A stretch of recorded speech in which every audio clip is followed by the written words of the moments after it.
আসসালামু আলাইকুম বন্ধুরা। আশা করি সবাই ভালো আছেন। আলহামদুলিল্লাহ আমিও ভালো আছি। আপনাদেরকে স্বাগত জানাচ্ছি আমার নতুন আরেকটি ভিডিওতে। তো বন্ধুরা, আজকে আমি আপনাদেরকে একটা খুশির সংবাদ দিব।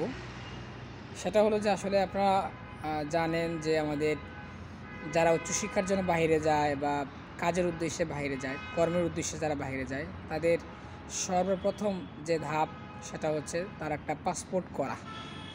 অর্থাৎ আপনি পাসপোর্ট ছাড়া কিন্তু কোনো দেশেই প্রবেশ করতে পারবেন না। তো এই পাসপোর্ট করতে গিয়ে কিন্তু আসলে আমাদের নানান ধরনের জটিলতার সম্মুখীন হইতে হয়, যেটা আসলে আমরা কোনোভাবে মেনে নিতে পারি না। তো আসলে সবচেয়ে বেশি হয়রানির শিকার হচ্ছে পাসপোর্টের মধ্যে যে ভেরিফিকেশানটা হয় ওই কাজটার মধ্যে। তো এখানে কিন্তু প্রচুর পরিমাণে দালালদের একটা আঁকড়া থাকে। আপনারা সবাই কম বেশি এটাতে জানেন, এমনকি ভুক্তভোগীও হয়তোবা অনেকেই কম বেশি, বা কেউ কম কেউ বেশি, অথবা কেউ মানে তার জীবনে কখনো এগুলো ঘটে নাই। তবে যারা বা যাদের জীবনে এই জিনিসগুলো ঘটছে তারা আসলে বলতে পারবো যে আসলে এটা কী পরিমাণ হ্যারাসমেন্টের একটা বিষয়, পাশাপাশি অর্থনৈতিক লেনদেনেরও একটা বিষয়। তো এই পাসপোর্ট করতে যাইয়া যে ভেরিফিকেশানটা দরকার হয়, এটা বর্তমানে আর থাকছে না।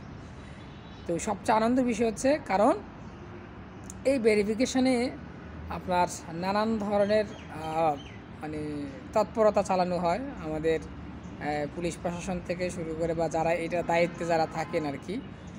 তো এটাতে আসলে খুব তাড়াতাড়ি এটা যেন এই পরিবর্তনটা চলে আসে, সেটা আমরা খুব চাই। আর বিশেষ করে আসলে আমার কাছে যেটা মনে হয় ব্যক্তিগতভাবে, কারণ যেহেতু আপনি এনআইডি কার্ড এবং আপনার বার্থ সার্টিফিকেট দিয়ে যখন আপনি আবেদন করতেছেন, সেক্ষেত্রে এটা তো সার্ভারের মাধ্যমে অটো ভেরিফাই হয়ে যাওয়ার কথা। যেখানে থাইল্যান্ডে ওরা 1 ঘন্টার মধ্যে ওরা পাসপোর্ট পায়, বা একদিনের মধ্যে ওরা পাসপোর্ট পায়। সেক্ষেত্রে আমরা পাসপোর্টের জন্য আবেদন করলে আমাদের মিনিমাম 1 মাস লাগে। যদি আমরা সুপার এক্সপ্রেস দিই তাহলে হয়তো বা 3 থেকে 4 দিন এরকম সময় লাগে, বা 7 দিনের মধ্যে এরকম সময় লাগে। তো আসলে আর এই কাজগুলো সবচেয়ে বেশি বাধাগ্রস্ত করেছে পুলিশ ভেরিফিকেশান।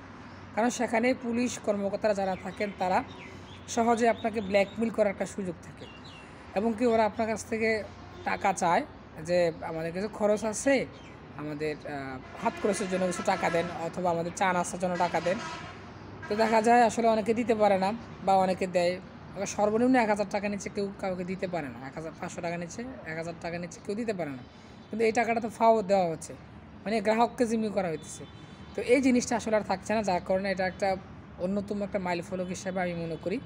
শুধু না এটা না, আরও অন্যান্য যেই অনলাইনের যে বিষয়গুলো আছে, এগুলো যেন খুব দ্রুততার সঙ্গে সাথে যেন জনগণকে প্রোভাইড করা হয়। তাহলে জনগণ উপকৃত হবে, এবং তারা সেবা পরিপূর্ণ পেয়ে তারা ভালো কিছু করতে পারবে। তো আমরা চাই এই জিনিসটা যেন দ্রুত কার্যকর করা হয়। কারণ গতকালকে এটা দেখলাম 4 তারিখের বাংলা ভিশনের টেলিভিশনে, সেখানে এই নিউজটা আমি দেখলাম। আসলে আমার কাছে খুব ভালো লাগছে। তো আমরা চাই যেন আসলে এটা খুব দ্রুততার সঙ্গে কার্যকর করা হোক, যাতে করে কোনো প্রবাসী ভাই বা অন্যান্য যারা আছে, যারা বাইরে যেতে চায় বা নিজের একটা পাসপোর্ট করতে চায়, তারা যেন আর হয়রানির শিকার না হয়। সেটার জন্য আসলে কর্তৃপক্ষ দৃষ্টি আকর্ষণ করে আজকের মতন এখানেই বিদায় নিচ্ছি। দেখা হচ্ছে পরবর্তী কোনো ভিডিওতে। আল্লাহ হাফেজ।